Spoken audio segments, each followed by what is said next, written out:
Vous savez quoi? Elle dit qu'elle a vidé totalement mon compte pour financer le voyage de son copain. Son copain qui vient de partir il y a de cela une semaine pour l'Espagne. Mon propre argent, de mon propre compte. Elle a utilisé ça pour financer le voyage. Mon enfant, elle a envoyé l'enfant chez ses parents. Et les différents investissements, les maisons que j'ai eues à gauche, à droite, là, toutes ces maisons-là ont été vendues. Et elle a utilisé l'argent de ces maisons pour construire une nouvelle maison pour ses parents dans une ville. Je me suis marié à une femme que j'aimais très bien. Une femme avec laquelle nous avons passé 7 ans ensemble. Nous avons même eu un enfant. C'est un garçon. Moi, présentement, je suis en Afrique du Sud. Ou du moins, pour être précis, j'étais en Afrique du Sud. Donc, à cause des activités que je mène là-bas, je ne peux pas être régulièrement au pays. Donc, je rentre 2 fois par an au pays pour rester avec ma famille, pour passer du bon temps avec ma femme et mon enfant. Cette femme, je l'aimais bien. Et depuis l'Afrique du Sud, je lui envoyais régulièrement de l'argent pour s'occuper de la maison et également pour faire quelques investissements pour moi. Et cette femme-là, j'avais mis tous mes investissements à son propre nom. Et comme je le disais, à cause de l'activité que je mène en Afrique du Sud. Donc, j'ai acheté des maisons. J'ai même un compte sur lequel elle peut signer et retirer de l'argent. Donc, cette femme ne manquait absolument de rien. Je lui envoyais tout à tout moment. Et la dernière fois que nous nous sommes vus, il y a de cela 3 ans. Je dis bien 3 ans. Quand je suis rentré pendant les vacances, et c'était à Noël, nous avons bien fêté Noël. Nous avons passé un bon temps ensemble à Noël.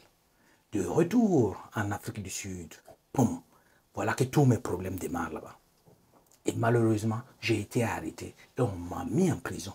Et je devais occuper une peine de 8 ans, je vous dis bien 8 ans dans les prisons en Afrique du Sud. C'est là que j'ai connu réellement la vraie face de ma femme. Donc, je ne faisais que l'appeler pour justement le soutien moral et ainsi de suite. Je l'ai même appelé pour lui expliquer tout ce qui s'est passé. Voilà ce qui s'est passé. J'ai été arrêté. On m'a emprisonné pour 8 ans. Donc, automatiquement, j'ai pris des avocats. Vous savez, avec les avocats, il faut également de l'argent. Donc, je l'appelais souvent pour qu'elle m'envoie de l'argent pour pouvoir payer les avocats. Et si je me rappelle bien, elle m'a envoyé de l'argent peut-être 2 ou 3 fois. Et depuis là, silence morte. Plusieurs fois, j'ai envoyé les membres de ma famille justement pour essayer de comprendre ce qui se passait. Et elle disait si, aujourd'hui, demain, après-demain, ainsi de suite. Juste tout ce temps-là, j'ai passé tout ce temps, elle m'a envoyé l'argent que 2 ou 3 fois. Dieu seul sait comment je me suis débrouillé là-bas. Dieu seul sait, avec l'aide de mon avocat, ils ont pu se débrouiller de telle sorte que ma peine a été réduite à 2 ans. Donc, j'ai purgé ces 2 ans-là en Afrique du Sud et maintenant je suis de retour au pays. Et les surprises ne sont pas encore finies. Quand j'arrive au pays, voici une grosse surprise qui m'attend également. Ma femme est introuvable. J'arrive, je ne la vois pas. Je ne vois pas mon enfant, rien.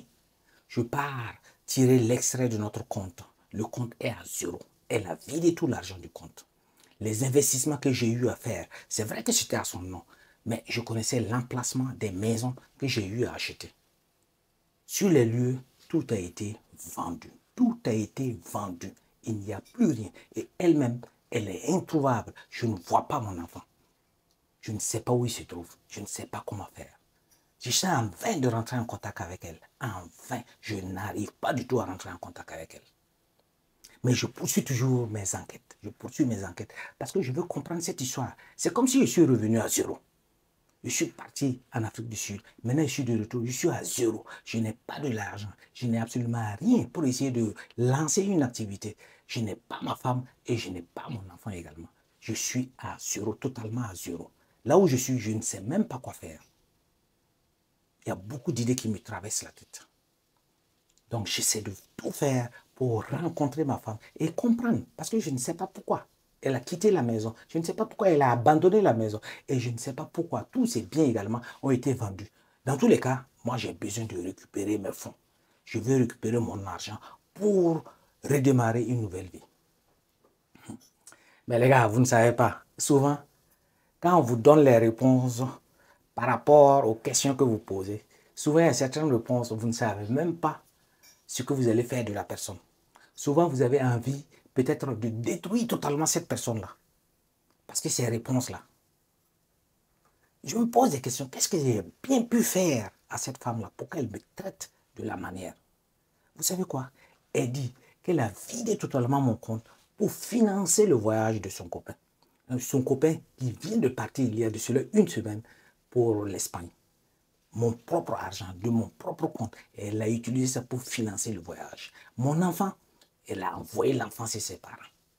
Et les différents investissements, les maisons que j'ai eues à gauche, à droite, là, toutes ces maisons-là ont été vendues. Et elle a utilisé l'argent de ces maisons pour construire une nouvelle maison pour ses parents dans une ville. Mon argent à moi. Bon, dans tous les cas, cette maison-là doit être d'abord vendue. Je dois récupérer ces sous pour pouvoir voir ce que je vais commencer à faire. Et le reste de l'argent qu'il y a là, elle doit me remettre ça. Tout est en intégralité. Là, voilà. Elle a promis qu'elle va rentrer en contact avec son copain. Et elle ajoute même en disant qu'elle aime beaucoup plus son copain que moi son mari. Parce qu'il était convaincu que j'allais croupir en prison. Elle était convaincue que j'allais passer tous ces 8 ans là-bas. Et elle avait automatiquement envie de changer de vie, de passer à une autre étape, parce qu'il était convaincu. Et même que quand elle a eu mon avocat au téléphone, celui-ci lui a dit que c'est pour 8 ans. Donc elle a fait ses actions par rapport à cela. Moi, à l'heure actuelle où je suis, je n'ai même pas 5 francs. Je n'ai pas de femme et je n'ai pas d'enfant. Je ne sais pas où il se trouve. Qu'est-ce que je dois faire? Cette femme-là, qu'est-ce que je dois faire? Qu'est-ce que je lui ai fait pour qu'elle me traite de cette manière-là? Sincèrement, là où je suis au bord. Je suis carrément au bord. J'en ai marre. Je vais finir totalement avec cette histoire-là. Ça, c'est l'histoire d'un jeune homme. À sa place, quel conseil vous allez lui donner? Commentez.